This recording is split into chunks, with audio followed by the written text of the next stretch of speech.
Hi ಎಲ್ಲರಿಗೂ ನಮಸ್ಕಾರ. Sai healthy ಕಿಚನ್‌ಗೆ ಸ್ವಾಗತ. ನಾನು ಒಂದು ಹೆಲ್ದಿ ಆ್ಯಂಡ್ ಟೇಸ್ಟಿ ಮೀನಿನ ಸಾಂಬಾರು ಮಾಡ್ತಾಯಿದ್ದೀನಿ. ಈ ಸಾಂಬಾರು ನಿಮಗೆ ಇಷ್ಟ ಆದಲ್ಲಿ ಒಂದು ಲೈಕ್ ಮಾಡಿ, ಶೇರ್ ಮಾಡಿ ಮತ್ತು ನಮ್ಮ ಚಾನಲ್‌ಗೆ ಸಬ್ಸ್ಕ್ರೈಬ್ ಆಗಿ. ತುಂಬ ತುಂಬ ಟೇಸ್ಟಿಯಾಗಿರುತ್ತೆ. ನೀವು ಒಂದು ಸರಿ ಮಾಡಿಕೊಂಡ್ರೆ ಮತ್ತೆ ಮತ್ತೆ ಮಾಡ್ಕೊಳ್ತೀರಾ. ನಮ್ಮ ಹಳ್ಳೀಲಿ ಯಾವ ಥರ ಮಾಡ್ತೀವಿ ಅದೇ ಥರ ನಾನು ತೋರಿಸ್ಕೊಡ್ತಾ ಇದ್ದೀನಿ. ನೋಡಿ, ಈರುಳ್ಳಿ ಮತ್ತು ಬೆಳ್ಳುಳ್ಳಿ ಮತ್ತು ಶುಂಠಿ ಮತ್ತು ಕೊತ್ತಂಬರಿ ಸೊಪ್ಪು, ಸ್ವಲ್ಪ ಹಳದಿ ಪೌಡರ್ನ ಹಾಕ್ಕೊಂಡು ಗ್ರೀನ್ ಪೇಸ್ಟ್ನ ರೆಡಿ ಮಾಡ್ಕೊಳ್ಬೇಕು. ಅದಾದಮೇಲೆ ನೋಡಿ, ಧನಿಯಾ ಮತ್ತು ಬ್ಯಾಡಗಿ ಮೆಣಸಿನ್ಕಾಯಿ ಮತ್ತು ರೆಡ್ ಚಿಲ್ಲಿ ಹಾಕ್ಕೊಂಡಿದ್ದೀನಿ. ನಿಮ್ಗೆ ಖಾರ ಎಷ್ಟು ಬೇಕು ಅಷ್ಟು ಹಾಕ್ಕೊಳ್ಳಿ. ತೆಂಗಿನಕಾಯಿ ಮತ್ತು ಗೋಡಂಬಿ ಮತ್ತು ಗಸಗಸೆ, ಹುರ್ಗಡ್ಲೆ, ಕಾಳುಮೆಣಸು ಮತ್ತು ಜೀರಿಗೆ ಮತ್ತು ಚಕ್ಕೆ ಮತ್ತು ಮೆಂತ್ಯ, ಒಂದು 1/4 ಟೇಬಲ್ ಸ್ಪೂನಷ್ಟು ಮೆಂತ್ಯನ ಹಾಕ್ಕೊಂಡು ಈ ಥರ ಸ್ಟವ್ನ ಒಂದು ಲೋ ಫ್ಲೇಮ್ ಮಾಡಿ ನೀವು ಡ್ರೈ ರೋಸ್ಟ್ ಮಾಡ್ಕೊಳ್ಬೇಕು. ಈ ಥರ ಹುರಿದು ಮಾಡೋದ್ರಿಂದ ಫ್ರೆಶ್ ಆಗಿ ಮೀನಿನ ಸಾಂಬಾರನ್ನ ರುಚಿ ಮತ್ತಷ್ಟು ಹೆಚ್ಚುತ್ತೆ. ನೀವು ಒಂದು ಸರಿ ಮಾಡ್ಕೊಳ್ಳಿ, ನೀವು ಮತ್ತೆ ಮತ್ತೆ ಇದೇ ಥರ ಮೀನು ಸಾಂಬಾರು ಮಾಡ್ಕೊಳ್ತೀರಾ. ಅಷ್ಟು ಟೇಸ್ಟಿಯಾಗಿರುತ್ತೆ ಈ ಥರ ಹುರಿದು ಮಾಡೋದ್ರಿಂದ.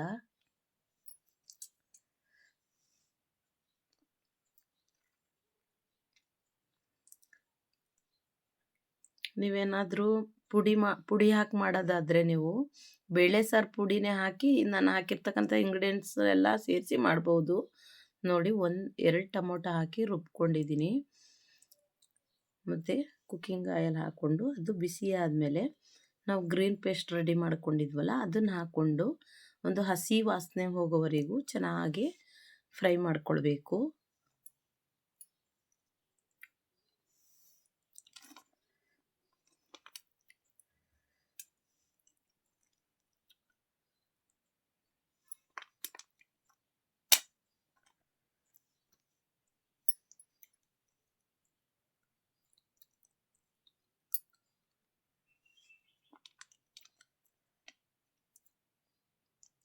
ಅದಾದಮೇಲೆ ಒಂದು ದಪ್ಪ ನಿಂಬೆಹಣ್ಣು ಗಾತ್ರದಷ್ಟು ಹುಣಸೆಹಣ್ಣ ನೆನೆಸಿ ರಸ ತಗೊಂಡಿರೋದನ್ನ ಆ್ಯಡ್ ಮಾಡ್ಕೊಳ್ತಾ ಇದ್ದೀನಿ. ಇದನ್ನು ಕೂಡ ಒಂದು ಹಸಿ ವಾಸನೆ ಹೋಗೋವರೆಗೂ ಚೆನ್ನಾಗಿ ಫ್ರೈ ಮಾಡ್ಕೊಳ್ಬೇಕು. ಅದಾದಮೇಲೆ ನಾವು ಕಾಯಿ ಮತ್ತು ಇದೆಲ್ಲ ಗ್ರೀನ್ ಚಿಲ್ಲಿ, ರೆಡ್ ಚಿಲ್ಲಿ ಎಲ್ಲ ಹಾಕ್ಕೊಂಡು ರುಬ್ಕೊಂಡಿದ್ವಲ್ಲ ಅದನ್ನು ಆ್ಯಡ್ ಮಾಡ್ಕೊಳ್ಬೇಕು.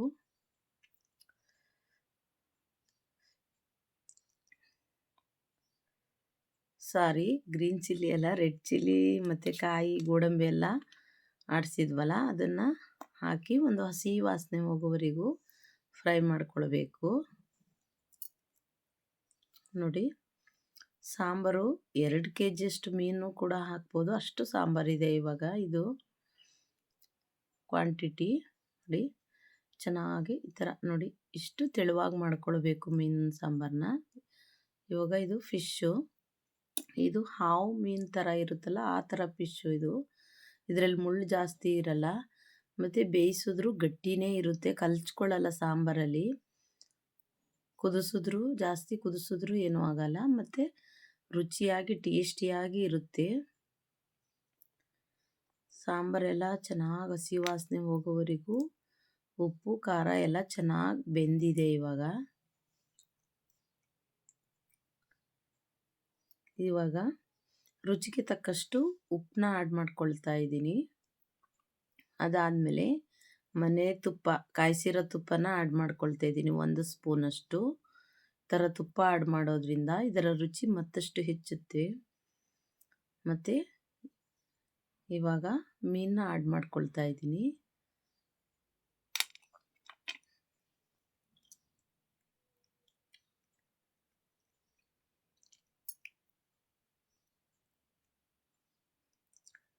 ಮಟನ್ ಚಿಕನ್ಗಿಂತನೂ ಒಳ್ಳೆಯದು ಮೀನು ಸಾಂಬಾರು. ನೀವು ವಾರದಲ್ಲಿ ಒಮ್ಮೆ ಆದರೂ ಫಿಶ್ನ ತಿನ್ನಿ, ಅದಕ್ಕೆ ಯಾವುದೇ ಕೆಮಿಕಲ್ ಆಗಲಿ ಏನೂ ಆ್ಯಡ್ ಮಾಡಿರಲ್ಲ.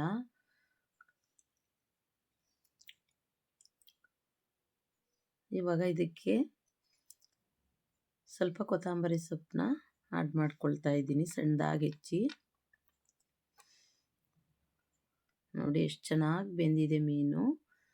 ಸಾಂಬಾರು ಎಷ್ಟೇ ಕುದಿಸಿದ್ರು ಮೀನು ಮಾತ್ರ ಕಲಚ್ಕೊಳ್ಳಲ್ಲ, ಅಷ್ಟು ಟೇಸ್ಟಿಯಾಗಿರುತ್ತೆ. ತುಂಬ ಹೆಲ್ದಿನೂ ಕೂಡ.